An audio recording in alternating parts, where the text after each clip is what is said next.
मुद्दाहीन है, विपक्ष के पास कोई मुद्दा नहीं है, परंतु विपक्ष काम के अंदर बाधा बना हुआ है, वो काम भी नहीं होने दे रहा। लोकतंत्र को भी दबाने का काम अंदर भी वो विपक्ष के द्वारा किया जा रहा है। जिस प्रकार से आज प्रतियां भी माननीय लोकसभा अध्यक्ष के ऊपर फेंकी गई और माननीय मंत्री जी हमारे जवाब दे रहे थे, उनके ऊपर प्रतियां फेंकी गई, वो निंदनीय है। उसकी जितनी घटना की निंदा की जाए वो उतनी कम है। कुरुक्षेत्र से सांसद व भाजपा ओबीसी सेल के राष्ट्रीय उपाध्यक्ष नायब सिंह सैनी ने कहा कि लोकसभा में कांग्रेस व विपक्षी सांसदों ने जिस तरह से आसन पर कागज फाड़कर फेंके, उससे सदन की मर्यादा तार तार हुई है। विपक्ष द्वारा लोकसभा को न चलने देना, इससे साफ जाहिर हो गया है कि आज कांग्रेस व अन्य विपक्षी पार्टियां मुद्दा विहीन होकर रह गई हैं। वे पलवल से भाजपा विधायक दीपक मंगला के निवास पर पत्रकारों से बातचीत कर रहे थे। सांसद नायब सिंह सैनी का पलवल पहुंचने पर पलवल विधायक दीपक मंगला व भाजपा कार्यकर्ताओं ने फूल मालाओं से व शॉल भेंट कर जोरदार स्वागत किया। सांसद नायब सिंह सैनी ने कहा कि कांग्रेस ने 55 साल तक शासन किया, लेकिन उन्हें तब किसानों की याद नहीं आई, वरना किसानों की इतने लंबे समय में इतनी दयनीय स्थिति नहीं होती। आज राहुल गांधी ट्रैक्टर के ऊपर बैठकर किसान हितैषी होने का ढोंग कर रहे हैं। उन्होंने कहा कि देश के प्रधानमंत्री नरेंद्र मोदी ने 7 वर्ष के शासनकाल में किसानों के लिए अनेकों जन कल्याणकारी योजनाएं लागू की हैं, चाहे प्रधानमंत्री फसल बीमा योजना हो, प्रधानमंत्री सम्मान निधि योजना हो।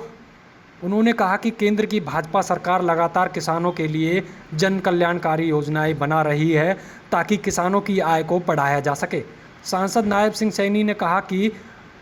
आज पूरे प्रदेश में मुख्यमंत्री मनोहर लाल के नेतृत्व में विकास कार्यों की झड़ी लगी हुई है। पलवल में भी विकास कार्यों को देखकर साफ अंदाजा लगाया जा सकता है कि मुख्यमंत्री का पलवल पर विशेष प्यार है। उन्होंने कहा कि मुख्यमंत्री मनोहर लाल ने प्रदेश में रेल लाइन की बात हो, सड़कों की बात हो, सिंचाई की बात हो, पीने के पानी की बात हो या लोगों को बेहतर स्वास्थ्य सेवाएं उपलब्ध कराने की बात हो, कोई क्षेत्र ऐसा नहीं है जिस क्षेत्र में सरकार निरंतर कार्य न कर रही हो। उन्होंने कहा कि आज प्रधानमंत्री नरेंद्र मोदी के नेतृत्व में देश का सम्मान पूरे विश्व में बढ़ा है, लेकिन विपक्षी पार्टियों को देश के बढ़ते सम्मान को पच नहीं रहा है। जिस तरह से देश में कोरोना महामारी आई, पहले भी देश में आपदा आती रही हैं, लेकिन उस समय हमें दूसरे देशों पर निर्भर रहना पड़ता था। लेकिन आज प्रधानमंत्री नरेंद्र मोदी के नेतृत्व में कोरोना महामारी में न केवल सबसे पहले वैक्सीन बनाई, बल्कि देश में प्रत्येक व्यक्ति को निःशुल्क वैक्सीन उपलब्ध कराने का इंतजाम कर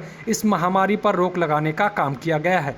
इस मौके पर विधायक दीपक मंगला ने सांसद नायब सिंह सैनी का आभार व्यक्त किया। इन सब बातों को लेकर के विपक्ष मुद्दाहीन है, विपक्ष के पास कोई मुद्दा नहीं है और जिस प्रकार का उनका व्यवहार लोकसभा के अंदर है, क्योंकि सभी सांसदों के अपने अपने क्षेत्र के काम होते हैं, वो अपने क्षेत्र की आवाज़ वहाँ पर बैठ करके सरकार के ध्यान में लगा करके उसको पूरा करवाने का काम करते हैं, परंतु विपक्ष काम के अंदर बाधा बना हुआ है, वो काम भी नहीं होने दे रहा और बिना मुद्दे के ही जिस प्रकार का व्यवहार उनका लोकसभा के अंदर है कि लोकतंत्र को भी दबाने का काम अंदर भी वो विपक्ष के द्वारा किया जा रहा है। जिस प्रकार से आज प्रतियां भी माननीय लोकसभा अध्यक्ष के ऊपर फेंकी गई और माननीय मंत्री जी हमारे जवाब दे रहे थे, उनके ऊपर प्रतियां फेंकी गई, वो निंदनीय है। उसकी जितनी घटना की निंदा की जाए वो उतनी कम है, क्योंकि कांग्रेस के पास मुद्दा नहीं है, मुद्दा वहीन हो चुका है। कांग्रेस फ्रस्ट्रेशन में आ गई है। 7 वर्षों में नरेंद्र मोदी जी ने किसान को मजबूत करने का काम किया है, चाहे किसान को उसकी आय दुगनी करने का, एमएसपी बढ़ाने का काम किया, 2022 तक उसकी आय को बढ़ाने की बात, डबल करने की बात कही है, 1.5 गुना एमएसपी किसान को देने का काम किया है, चाहे किसान को प्रधानमंत्री किसान सम्मान निधि के माध्यम से किसान के पास सीधा लाभ पहुंचाने के काम किया है, चाहे किसान को उसका जो प्रधानमंत्री फसल बीमा योजना के माध्यम से उसको सुनिश्चित उसको मजबूत करने का काम किया है। लगातार विभिन्न योजनाओं से प्रधानमंत्री कृषि सिंचाई योजना के माध्यम से उसके ऊपर 80%, 70% की सब्सिडी देकर के किसान को मजबूत करने का काम वो नरेंद्र मोदी की सरकार ने किया है। बहुत सारे ऐसे काम जिनकी हम चर्चा कर सकते हैं, वो काम लगातार किसान के हित में नरेंद्र मोदी जी ने किए हैं, परंतु कांग्रेस के पास आज बताने के लिए कुछ नहीं है। जिस प्रकार से नरेंद्र मोदी जी ने देश को मजबूत करने का काम, देश का सम्मान बढ़ाने का काम देश का गौरव बढ़ाने का काम नरेंद्र मोदी जी ने किया है। वो कांग्रेस पार्टी और विपक्षी दलों को पच नहीं रहा, उनके पेट में दर्द हो रहा है और उसको लेकर के वो लोकसभा के अंदर बाधा बने हुए हैं, लोकसभा के अंदर कामकाज को रोकने में लगे हुए हैं। ये निंदनीय है। हरियाणा को मजबूत करने का काम और हरियाणा को विकास की गति में आगे बढ़ाने का काम अगर किसी मुख्यमंत्री ने किया तो मनोहर लाल जी ने सबसे ज़्यादा मजबूत हरियाणा को करने का काम किया, क्योंकि आज प्रदेश का हर व्यक्ति इस बात को लेकर के हर गांव गली के अंदर जो काम हुए हैं, आज जो रोड का इंफ्रास्ट्रक्चर मजबूत हुआ है, गांव के को रोड से जोड़ा गया है, आज चाहे रेलवेज के ORB है, URB है, चाहे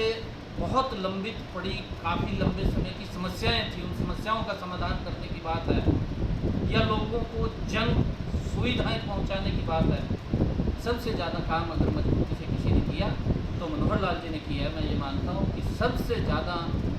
विकासशील अगर कोई हरियाणा प्रदेश के अंदर मुख्यमंत्री हुआ तो मनोहर लाल जी सबसे मजबूत मुख्यमंत्री हुए हैं और लगातार आम जन की समस्याओं को समझते हुए उनका निदान करने का काम कर रहे हैं। योजना के माध्यम से गरीब को फ्री में इलाज देने का काम वो नरेंद्र मोदी जी ने किया। चाहे हमारी माताओं बहनों के घर में फ्री में गैस का सिलेंडर पहुंचा करके उनको धुआं मुक्त करने का काम उनको किया। चाहे जो प्रधानमंत्री बीमा योजना है उसके माध्यम से व्यक्ति को सुरक्षित करने का काम किया है। चाहे देश को इंफ्रास्ट्रक्चर के माध्यम से मजबूत करने का काम किया है। जितनी योजनाएं आज देश के अंदर जो गरीब के हित के अंदर चली हैं, उन योजनाओं से आज विपक्ष के पेट में इस बात को लेकर के दर्द है कि नरेंद्र मोदी जी क्यों कर रहे हैं। और ये सबसे बड़ा कारण है कि नरेंद्र मोदी जी काम कर रहे हैं इस कोरोना जैसे वैश्विक संकट के अंदर भी, जहां कांग्रेस की सरकारें लगातार देश के अंदर 55 साल तक रही हैं, तो हमें दूसरे देशों के ऊपर निर्भर रहना पड़ता था कि वो वैक्सीन बनाएंगे, तब वो अपने लिए यूज करते थे, फिर बचती थी, तब हिंदुस्तान के लिए वो आती थी, तब तक के लिए भारी नुकसान देश के अंदर हो जाता था। परंतु आदरणीय नरेंद्र मोदी जी के नेतृत्व के अंदर जब ये कोरोना का वैश्विक संकट आया, उस वैश्विक संकट के अंदर भी सबसे पहले वैक्सीन बनाने का काम नरेंद्र मोदी जी ने किया है।